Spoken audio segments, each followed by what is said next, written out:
And how many years did you have to go to school to be an EMT? The EMT program is typically a semester. So, Okay. I've seen some classes now they're doing like 6 to 8 week programs, which 8 weeks? That's it? Wow. those are some of these accelerated programs. Okay. I went to a local community college in St. Louis, and so it was a semester program. It was 3 months. 2 months. Okay. I Uh, was probably like 6 months to a year or something. the That's right. paramedic program typically is a year Okay. to 2 years. Uh, Okay. on average, it's a year. Some of them are 18 months, but Mhm. they do offer some that give you an associates of science or occupational science uh, that you can get. And I think that's going to be the future where that's going to be a requirement for you to have an associates because a lot of EMT, a lot of medics are working almost in the same capacity as nurses. Okay. There's some things that nurses can't do that medics can do. I believe it. I think, like I said, doing the pedal, I know you can do that. So, Yeah. wow. Interesting. Good to know. Do you have dreams or do you have dreams or nightmares from things that you've seen before? Oh, Do yeah. you? And I'm glad that you asked that question because this deals with mental health. And, Mm-hmm. and in all seriousness, I want to say thank you for broaching this subject. This is something near and dear to my heart because there are so many first responders, especially EMS and fire, that are committing suicides, Mm-hmm. substance abuse issues with alcohol and or drugs, that are committing acts of domestic violence and Mm-hmm. other things because you got to understand this is the nature of the job. Mm-hmm. You're dealing with people that are hurt, injured, dying, and dead. Remember, that's what I said earlier. Yeah. How do you deal with that, not only in the street, but when you get home? Mm-hmm. I can tell you two short stories real quick. Well, three, actually. My first call for someone who was in cardiac arrest was when I was a medic student back in 2008 on a 14-hour clinical on a set with the critical care team.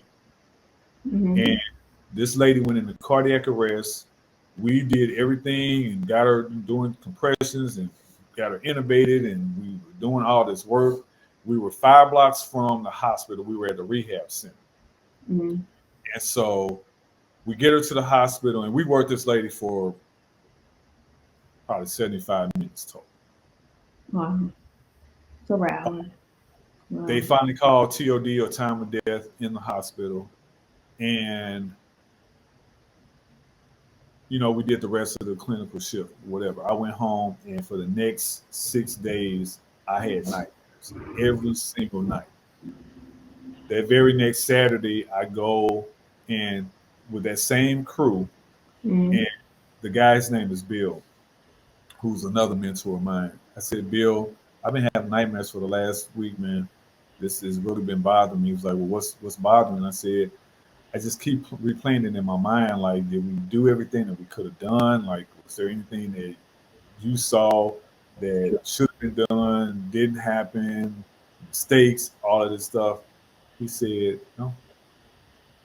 Mm-hmm. He also said, I got to tell you something, Larry. You are in a job that you're not God. Mm-hmm. That crew, they used to call them the God Squad because they were the best of the best at that company. The God's fire. Okay. They called them the God Squad Mm-hmm. because this was the critical care team, and he was the leader of that team, and his partner was the oldest EMT at that company. Okay. Not just in age, but in terms of his license also. Mm-hmm. And so he said the other thing that I never forgot. He said, "You got to get this in your head and keep it in your head, or you're going to have a problem with this job. Sometimes it's just that person's time to die." Hmm. Wow. Wow. Just that In simple. spite of every intervention that was done, it was that lady's time to die. Mm. You know just as much as I do, we worked that lady like nobody's business. That was just us. That didn't include the staff at the rehab facility. That was a bunch of Mm. doctors and nurses. They didn't include the ER staff at a level 1 trauma center. This is Barnes Hospital. Google Mm-hmm. Barnes Hospital. They're in the top 10 in the US. So yeah, she got all hands on deck and still couldn't get ROSC, or return of spontaneous circulation. The other situation I had was I was on a baby trip where a newborn set of twins were born at a level 3 hospital Mm-hmm. across the water or the river, because I'm in St. Louis, so the Mississippi separates the two states. So we went to this hospital with the critical care team to pick up the twins and transport them back to a level 1 pediatric NICU, Mm-hmm. because they didn't have that capabilities over there at the hospital. We get there. The first twin was born, was okay. The second twin was having some issues with the heart rate. And for pediatrics, any baby that's when their heart rate gets to 60 or below, you got to start doing chest compressions. Mm-hmm. So Yeah. quickly, that baby's heart rate went from like 168 to 150 to 120 to 100 to 80, and we're like, it's like watching the clock tick down or whatever. And I'm like, oh crap! As soon as it hits 60, hands on, because this is a newborn, so we're just doing chest compressions or whatever. We worked that baby for 60 minutes. Wow. Wow. Had to call time of death. And it was so up and down, because we get it up and then it go back down. We get it up again some more and then it go back down. After an hour, because we could never get it back. And each time that we got it up a little higher, it dropped even lower. Mm. And so everything we did, we couldn't get the baby back. They bring the mom and the dad down, and she's still in that bed that they wheeled her up in, and you can hear her wailing from down the hallway. I'm sure. And this may be trigger warning what I'm getting ready to say, so I just want to let the listening audience know that Oh goodness. she's wailing all the way down the hall, and what she's saying is, God, please forgive me for everything that I've done wrong in all of my life. Bring my baby back, because she had heard about the baby dying. Mm. She said that all the way from the hallway, all the way till she got into that room we were in. And I'm telling you, it took everything in me not to just break down. Mm. I had dreams about that for a long time. Even when I talk about it to this day, I'm choking back tears, because this is a little bitty baby. I got twins. Mm-hmm. Twins too. Yeah. So we take this stuff home with us. We're not amoebas. We're not cyborgs. We're not robots. This is flesh and blood. If I need, Mm. and you're a match and you are a willing donor, thank the Lord, I'm going to live. I'm Mm-hmm. flesh and blood. Just because I got a badge on and I got these licenses and certifications and I got these sharp instruments and these drugs and these paddles and these equipment, I'm not, Stay human. Yeah. and I'm human. So when I go home and Mrs. LP, my wife, is like, hey, I had all these issues with these clients, because she works virtually and stuff. Mm-hmm. They weren't meeting their deadlines and different things like that. How was your day, dear? Mm-hmm. And I got like, I couldn't get this baby resuscitated that we worked on for an hour. I had this kid who was crushed between these two cars that we had to extract, and had all of these injuries. Mm-hmm. I saw this woman and this kid who were bound and gagged, who were shot execution style. Mm-hmm. House. Yeah. What do you want for dinner? How do you Those are, about something that like? Wow. how do you process that? How do you process that? Every single call is not, I don't want to curse on here. So when I say S, I'm talking about crap. Mm-hmm. You got two types of calls in EMS. It's BS and OS. So bull S calls or OS calls, like, oh my God. Mm-hmm. And so every call is not good blood and guts. Mm-hmm. I used to get calls at 2 a.m. at the firehouse where people wanted me to get a splinter out of their finger. That's They funny. wouldn't all cardiac arrest. That's a whole nother conversation too. I'm just like seriously, like yeah. Um, But preparing for those calls, you have to understand that the mental health toll it takes. There was a young man who was a medic, around 30 years old, who committed suicide last December. mm, mm, I had a battalion chief that told me and a bunch of fire medics in the training one time. He said to us, "You all have picked a job that's literally trying to kill you every single time you put on a uniform. mm. Wow. What are you Wow. going to do to protect yourself, your partners, the crew, and provide great patient care?" Wow. And then Mm, we went into a whole nother intensive conversation about those mm, things. mm, mm, mm.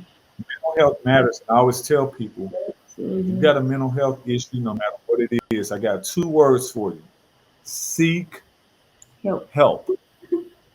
Because mental health crisis, and I've coined this phrase, mental health crisis is the world's oldest continuous pandemic. It's been around since the beginning of mankind, and it ain't going nowhere.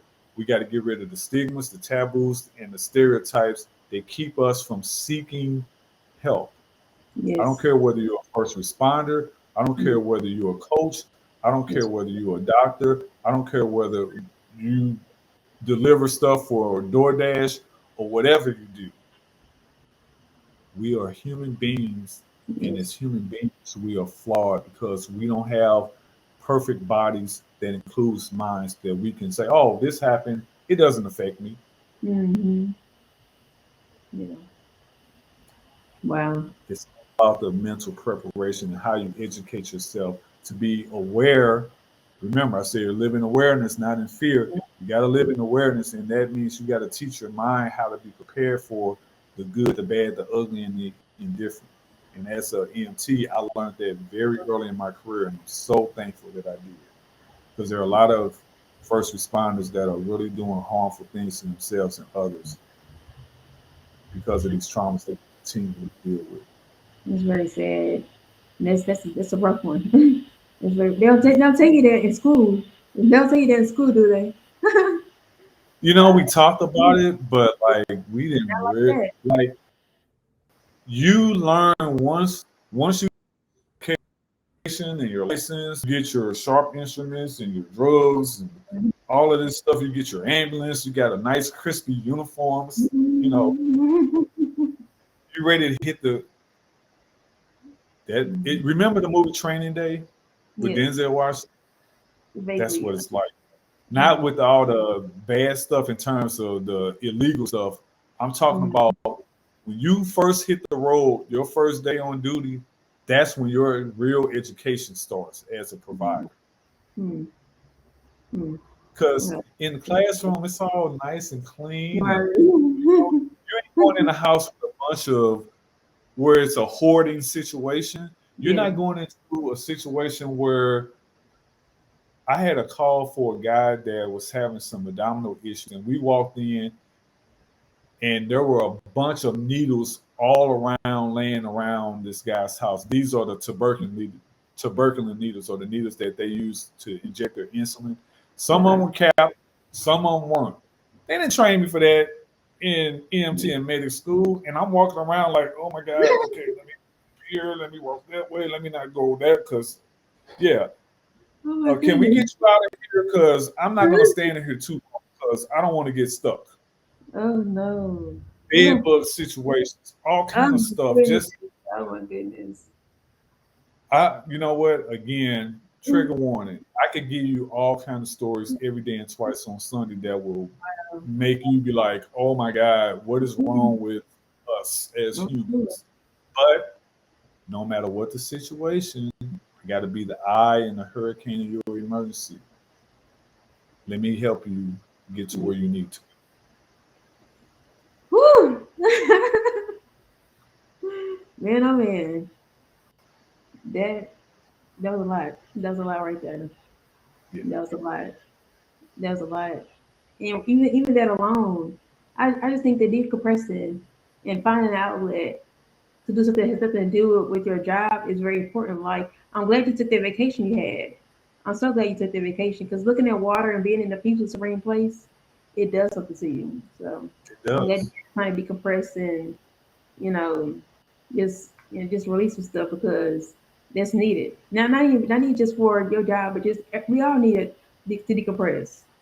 You have all this stuff, media, news, social media, all this stuff under your brain. It's like, oh, doing the screen, like you got to release it sometimes. So it's necessary to decompress sometimes. It's necessary. That vacation that you're referring to is every year we go to Myrtle Beach, North Myrtle Beach specifically. Okay. We have this condo that we rent. Uh, and so it's myself, Mrs. LP, one of my brother-in-laws, his wife, and their children. And we stay there for 7 days. And it's right on the beach. It's like right beach, like our unit that we rent out is beachfront. And so I just remember being on the beach. I'm sitting in my beach chair. I'm right at the edge of the water. It's it was low tide when I went out there, so the waves weren't coming all the way in. And I sat there for hours. Like I still got skin peeling on my arms, even though I put on sunscreen and all that stuff. And I remember I was out there for hours. I had my Bluetooth speaker, I had my Apple Watch, I had my phone, and I'm just playing music. I got my big old floppy hat on. I got my drinks and stuff or whatever. And I'm just sitting there and I'm just looking at these waves and I'm looking at these kids and I'm looking at all these folks and all this stuff. And I'm like, this is what it's about, taking a break. Mm-hmm. Taking a break. You got to take breaks. It's just like girls that wear nails. I heard this thing: if you wear fakes, take breaks. Ah, you know, that was funny. I never forget that. I forget where I found or I saw it, but I was reading this medical article and they were talking about some of the issues that women have with Mhm. wearing fake nails and stuff. And like you can wear them, but they were showing all this damage and all these infections and all this stuff. And it's the same thing when it comes to your mind. Mhm. You absorb so much information Yeah. every Daily. day on my phone. I get breaking news alerts. And these breaking news alerts are about active violent incidents, mass shootings, all kind of stuff, all kind of traumas and Mhm. negative things, whatever. Because of the nature of what I do as a Stop the Bleed instructor or as an active violent incident consultant. I travel across the country with myself, my work partner, Dexter Doc Peggins, who is a retired military veteran, and he's an emergency manager for the state that he lives in. So we travel across the country teaching Stop the Bleed for houses of worship, schools, businesses, and the Mhm. community at large. And so when we are doing these things, I always tell people at some point you got to decompress. Absolutely. How do you go about doing it? Just hitting the bottle is not going to help you take a mental break. You're That's just right. going to get That's right. that doesn't remove the mental thoughts in your head. Mm-mm. Oh, you want to get high? Okay, you're just going to be high, but that stuff is still there. It is. You want to go upside your partner's head. It doesn't take away from the mental trauma that you experience. Now you've doubled it, Yeah. and you probably get ready to go to jail.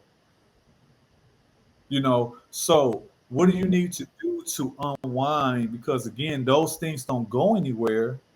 However, taking that break, whether you're going on a beach or Vegas, or if you got back your balcony set up or your backyard set up to where you made it to this oasis, whatever, that's fine. Mhm. Go to the park, Mhm. volunteer somewhere, do something that's going to help you and somebody else, not make you worse, because we internalize stuff so much. Yes. Agreed. Very well put. Very well put. So, going to the fun side of things, I like to leave it on a good note because we talk about so Absolutely. much trauma and so much, trauma and sadness and all this stuff.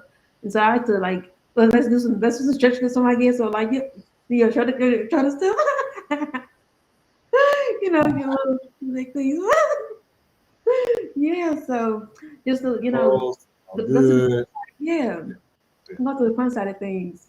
I want to say congratulations on your Stroke Buster Award. What is a Stroke Buster? I know people have strokes, and what do you do when you start a stroke? Oh, okay. So my medical doctor at the time, Dr. David K. Tan, that I was talking about earlier in that article, Mm-hmm. he gave out the Stroke Buster Awards. So a Stroke Buster Award is given to any EMT and or medic or that particular crew who recognized someone who was having stroke symptoms.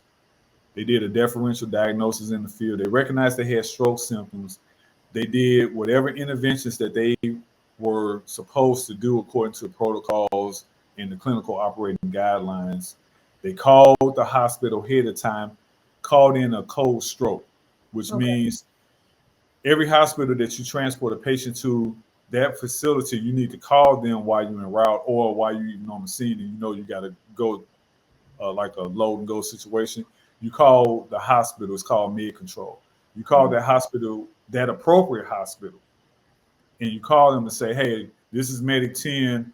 We got, I'm calling in a cold stroke. We got a 35-year-old female patient who has altered mental status, has left hemiparesia, which means paralyzed on one side or the other, has facial droop, has unequal arm drift. You know, when you hold the arms up, she can't hold this arm up. The right arm keeps sagging or whatever. She has aphasia, which means she can't speak. She has dysphagia, which means she's only speaking in one or two word sentences.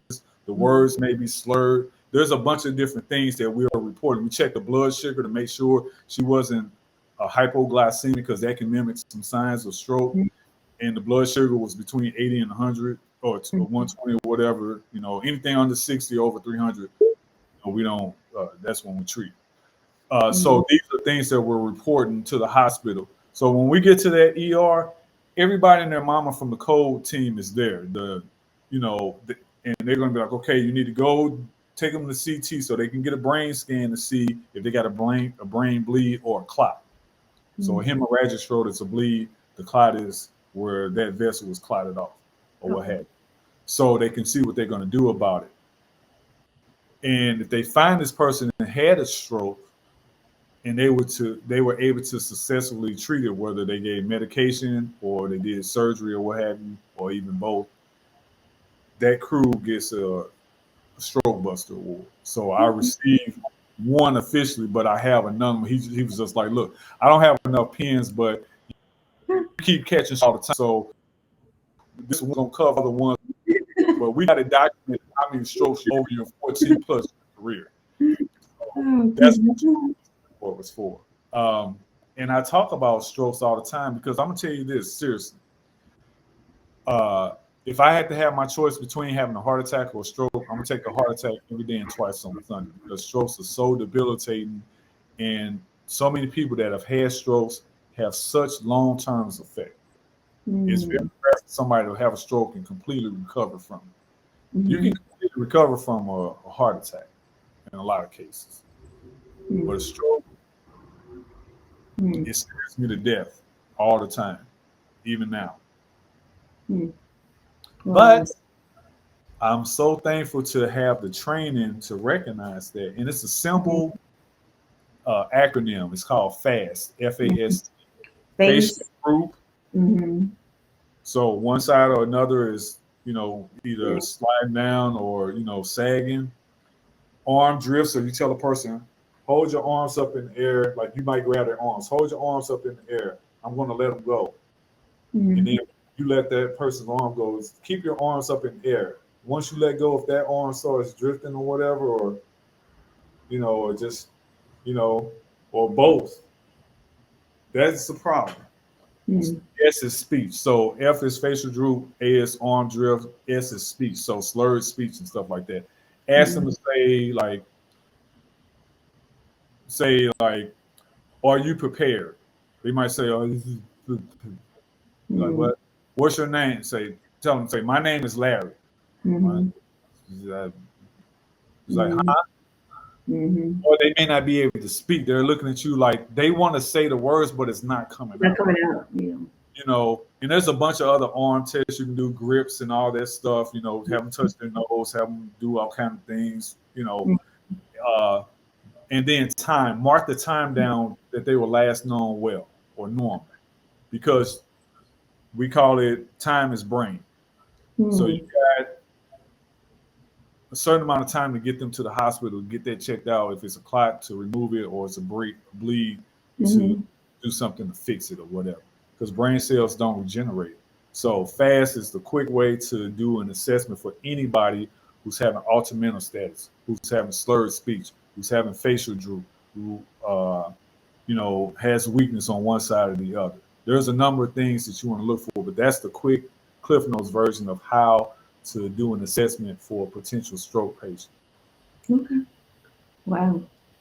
Again, so informative. So education. That's what this platform is about, to educate. I still bring awareness of our resources and tips. So that's what it's about. And it's going to save somebody's life. So I thank you for sharing your expertise. So let's end on talking about your ventures that you're working on. Yes. Which is? My big project right now, and it's streaming on the ticker below. Yeah. We got a podcast. This is episode 18 that we put out today. Ooh. It's called Trigger Warning Talk Podcast. Please remember those 4 words, because there's a couple other ones that have some similar title. Trigger Warning Talk Podcast. We're streaming on all major platforms. Matter of fact, when I get off of this interview with you, I found 30 other ones that I got to send our RSS feed to. So we're on all major platforms. We do audio, of course, and we do video interviews too. Those video interviews are available on Spotify, and they are available on our YouTube channel, which is our company name, Penton Pending Consulting Solutions, LLC. Okay. And so we put out an episode every Thursday morning, roughly about 1 minute after midnight. And these interviews are people that are subject matter experts or people that have experienced some of these traumas. So the Trigger Warning Talk podcast started this year, but we did our first interview in April. And so we discussed traumas. There's no therapy here. These traumas are under the umbrella of mental health and public health issues. So our conversations are uncensored conversations. We exchange information and we provide a ton of resources. We don't do any fluff. Some of them are possibly triggering. We let the audience know throughout the podcast, hey, if you're triggered at any point during this podcast, please call 911. Because your FireMedic CEO brother is not going to show up. Also, if you don't have an immediate need, we list a ton of resources in every description, every show note at the bottom. So we have the hotlines for domestic violence, trafficking, sexual assault. I want to be add some more to it. If you have substance abuse issues, or whether that's alcohol or drugs, we have Alcoholics Anonymous, Narcotics Anonymous. If you are a supporter of someone who has one of those issues, we even added Al-Anon. If you are suicidal or know somebody that's suicidal, we added this number. It's called 988. That is the national hotline. That's the 911 number for suicide issues. Whether it's you, someone you know, someone you don't know. If you are aware of that situation, you can call, they can call, whomever. 988 for suicidal issues. And then we talk about 4 areas. Our podcast focuses on domestic violence, sexually based offenses, whatever they are, human and sex trafficking, and then finally missing persons. Now, the perspectives come from 3 areas. Mine, which is pre-hospital or EMS. We have a couple of nurses that I consult with. They both work in the ER. One is male, one's female.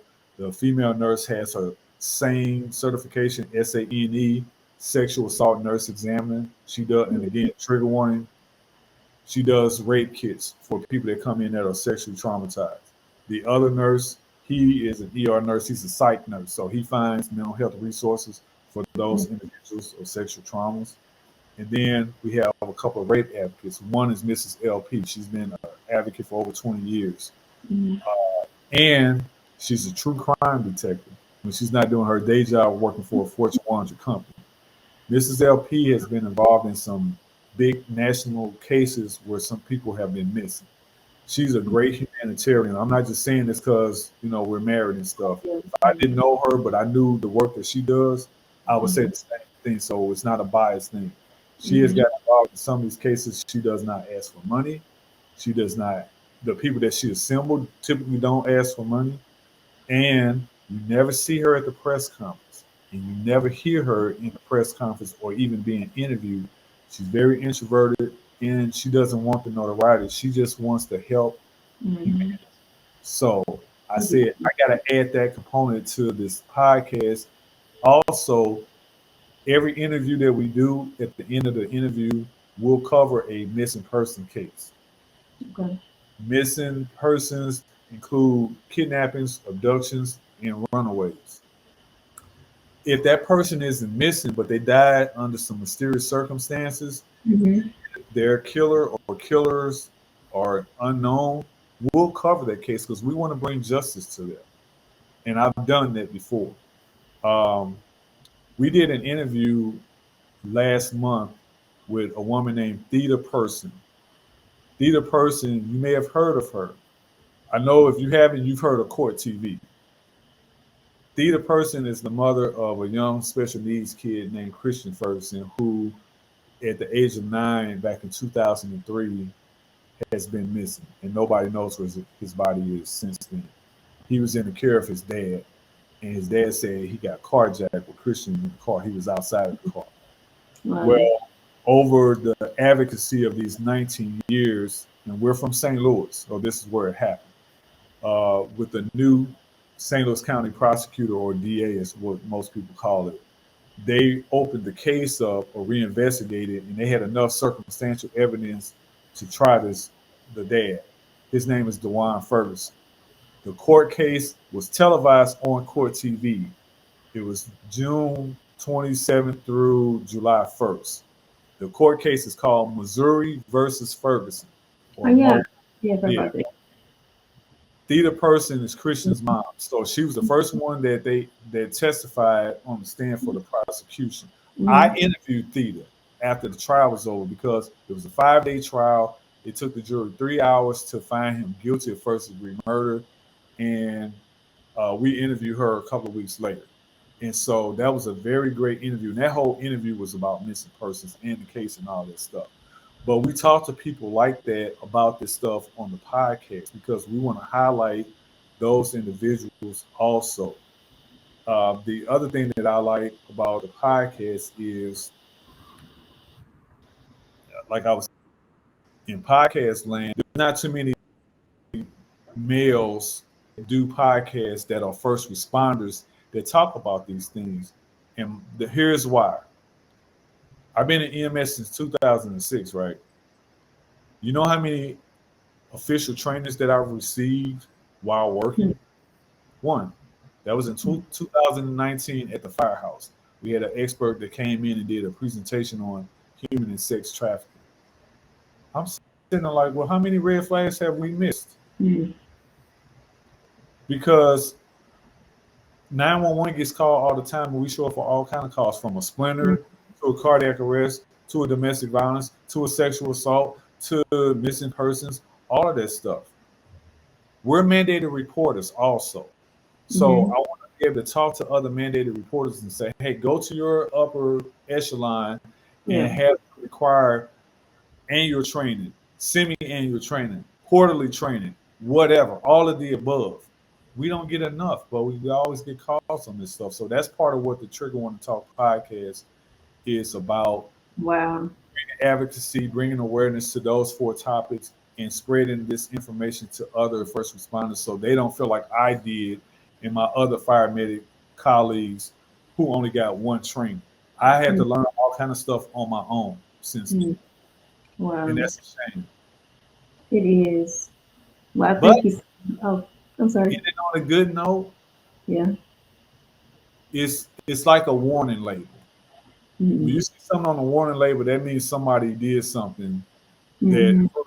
or killed them or whatever. And it's like, okay, we got to make sure that we let people know that. So that doesn't hopefully happen again. Mm-hmm. So even though I've only gotten one training, some departments are better than others when it comes to that stuff, but overall, it's just sadly pales in comparison. But with me, I want to lead the charge. I'll be the catalyst. I'm not trying to reinvent the wheel here. I'm just trying to make the ride smooth. So yes, that's part of the reason why I started the podcast, and we're growing. We Wow, really, that's wonderful. Congratulations on that too. Wow, a lot to celebrate. Well, again, thank you so much for being here and sharing all your wealth of knowledge that you shared and your experiences, your personal experiences, and everything you shared. Just thank you for. I've learned so much, so I want to watch it over and over again. Like just to learn so many different things. I love learning. I'm a learner. I don't like learning. So I love learning stuff. So you never learn too much. I thank you again for being here and thank so you. sharing your expertise and being vulnerable and being open. It's very Absolutely. important. So You- let You're everybody know doing they some can. great work. Thank you You're, so you're much. doing some great work with this Thank you. podcast and your Thank story. you. I would just say in closing, again, live in awareness. Don't live in fear. You know, when you see these breaking news stories, get the information with a discerning mindset. Hmm. Don't avoid watching or reading the news. You need to be able to filter out what applies to you and how it applies to you and yours. Yes. When it comes to anything, keep your head on the swivel. Mm-hmm. Situational awareness. I always say this: it's not a matter of if, but when and where an active violent incident is going to occur. What are you going to do? Because we got to teach people to survive in real time. Oh yeah. My brother, my partner, Doc, who wrote a book called "Are You Prepared?" talking about disaster preparedness. He says, "I want to teach people how to be by-doers and not bystanders, Mm-hmm. because whether you're at church or at the mall or at school or anywhere, somebody might do something stupid like shoot somebody or pull out a knife and start stabbing their coworkers or something like that. What are you going to do to run, hide, fight? Do you know what that means? What are you going to do if that person is bleeding profusely? So that's Yes. where the stop the bleed stuff comes in. And let's address these mental health issues because we got to get back to our humanity. That's right. You're helping us do that, Erica, with the work you're doing. And I, as long as I can breathe, I'm going to continue helping us get back to our humanity. Peace and blessings be upon your listeners forevermore. Yes. LP out. Thank you so much. So somebody had to connect with you on Instagram or your social media handles. Yeah, I'm at LP FireMedic on IG. Also, the best way to get in touch with me, Google me. Google you. Go to Google and in the search box, you type in lp10k.com. Okay. lp10k.com. You're going to get a big screen that pops up. It's going to have my face, it's going to have my title, it's going to have my company name, it's going to have links to my phone number, the company address, our email address, our social media links, and a bunch of other things. So you want to get in touch with me to either be on the podcast, to talk about any of these issues. If you want me to come on as a subject matter expert on any forum or what have you, send me an email, consultantsolutions@pentonpending.com. And again, that link is under lp10k.com. Okay. Thank you so much for all the information, and thank you again for being vulnerable and sharing your knowledge you have. I appreciate this interview. Well, guys, it's all for today. Rest your minds, relax, decompress. All this Chris, information. I hope you enjoy meeting LP, Larry Penton. I know him as LP though. yeah, And everybody calls me LP. Yeah, learn so about him and his expertise in his medical field, his medical experience. And so you can connect with me on Instagram. I'm Erica R. Walker, 878. And then on YouTube, Erica Renee Walker. So be sure to tune in next week. Another episode, the story of trauma, or meet another professional. I'm Erica Renee. Remember, we all have a story, and you took a change to work with yours. So have a good day, everybody. Bye. LP out. Mm. Thank you.